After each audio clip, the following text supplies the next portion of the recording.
Waalaikumsalam warahmatullahi wabarakatuh. Terima kasih Pak Wamen. Sebelum kita ke Bapak Ibu para anggota Komisi 10 untuk memberikan saran, tanggapan dan tentu dukungannya, kami persilahkan Pak Erick Thohir untuk memberikan tambahan penjelasan sekaligus memberikan gambaran tentang blueprint atau roadmap PSSI ke depan. Singkat saja Pak gambarannya. Kami persilahkan Pak. Assalamualaikum warahmatullahi wabarakatuh. Salam sejahtera untuk kita semua. Shalom, Om Swastiastu, Nama Budaya, Salam Kebajikan. Tentu pimpinan Komisi 10 dan seluruh anggota wakil rakyat dari Komisi 10 yang hadir hari ini, saya mengucapkan apresiasi setinggi-tingginya. Tanpa dukungan Bapak Ibu tidak mungkin sepak bola Indonesia seperti hari ini. Karena memang ini kerja-kerja sama antara pemerintah dan PSSI dan tentu seluruh daripada masyarakat sepak bola yang mengimpikan sepak bola kita harus bangkit. Memang sejalan dengan tentu blueprint yang sudah disampaikan pada saat itu ke FIFA, yaitu program Garuda Mendunia, bagaimana kita mentransformasi menuju era kejayaan sepak bola Indonesia. Memang kita memberikan target-target untuk pengembangan daripada sepak bola Indonesia. Seperti contoh, kita juga memaparkan kepada FIFA waktu itu bagaimana juga tidak hanya membangun yang putra tapi juga yang putri, di mana contoh target-targetnya untuk tim putri ini lolos FIFA U17 World Cup tahun 2030, 2031 lolos Olimpiade, 2032 lolos FIFA U20 dan juga lolos Piala Dunia Putri 235 tahun 2035. Untuk yang putranya seperti ada di data di atas, waktu itu 2031 lolos Piala Dunia, lalu 2033 lolos Piala Dunia U20, 2036 lolos Olimpiade, 2038 lolos Piala Dunia. Dan tentu rencana ini juga dibagi menjadi 3 fase, slide berikutnya.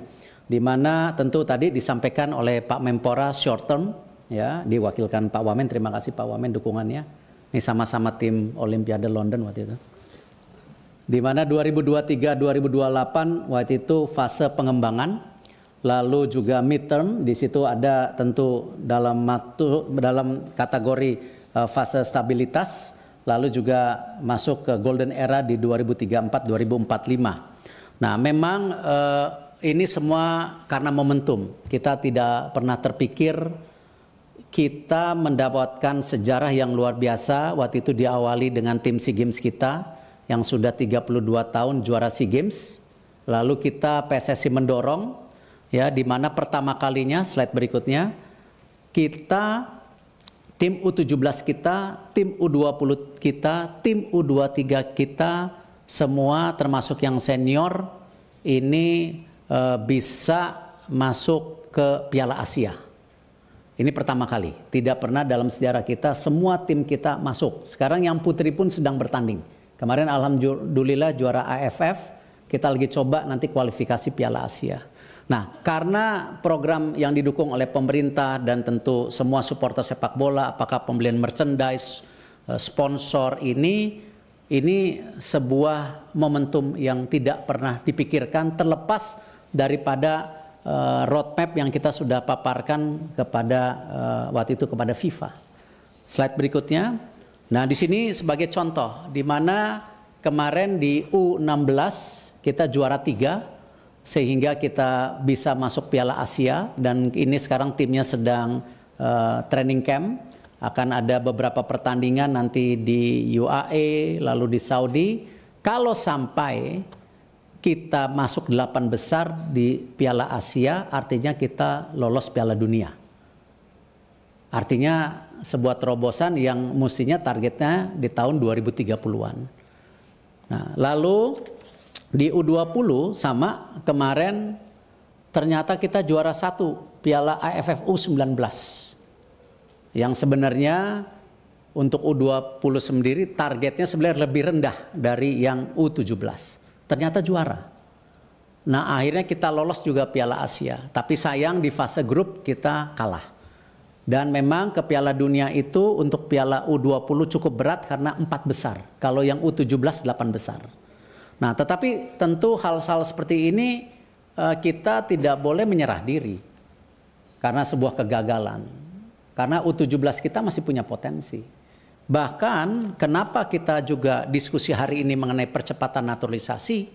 Karena prestasi yang luar biasa di tim U23 kita. Next slide. Di mana masuk 4 besar Piala Asia. Jadi ranking 4 di Asia.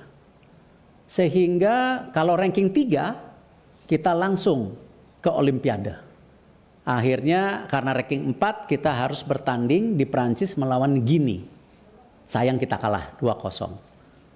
Nah, hal-hal seperti ini yang membuat confidence pemerintah PSSI kenapa tim senior kita ini punya potensi dari anak-anak muda kita seperti Rido, Marcelino yang juara SEA Games, ditambah tadi tim U23 kita dan sisa daripada tim senior kita.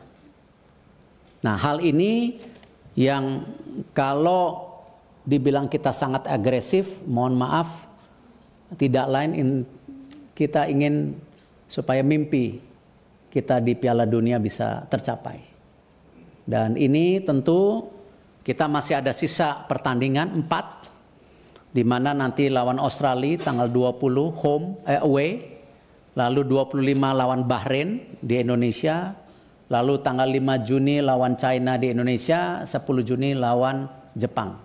Kalau kita bisa mendapat 7-9 poin, bukan tidak mungkin kita bisa ranking 2. Ranking 2 artinya langsung lolos Piala Dunia.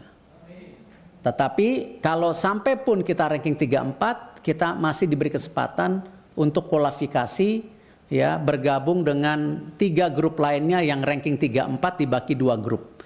Nanti ranking 1-nya lolos Piala Dunia. Nah, ini yang akan dilakukan pada bulan Oktober-November tahun ini. Jadi hal seperti ini mohon maaf, kami dari PSSI tidak bermaksud melakukan sebuah mimpi yang hiperbol, tetapi ini sesuatu yang real, nyata ada di depan mata kita. Dan ini baik saya rasa untuk bangsa kita juga sejajar dengan bangsa-bangsa besar di dunia. Dan kami tentu perkembangan tim nasional senior ini juga tetap kita lakukan bagaimana terus membangun regenerasi tim nasional melalui program pembangunan usia dini. Yang mungkin pada kesempatan berikutnya, slide berikutnya, saya berharap saya diberi waktu paparan lebih lebar. Kemarin terima kasih para pimpinan Kapoksi sudah hadir. Mungkin tidak fair para pimpinan kalau kita juga tidak mengajak seluruh anggota untuk melakukan FGD. Ya, karena memang kebetulan ada mungkin 30 halaman yang tidak mungkin saya presentasikan saat ini. Dan insya Allah niat baik, nawaitu baik dari bapak-bapak ibu yang hadir, kita tidak akan salah gunakan. Ini sekedar memang bagaimana kita memastikan mimpi kita sebagai bangsa bisa setara dengan bangsa-bangsa dunia. Terima kasih. Wassalamualaikum warahmatullahi wabarakatuh. Waalaikumsalam warahmatullahi wabarakatuh. Terima kasih Pak Ketua Umum PSSI.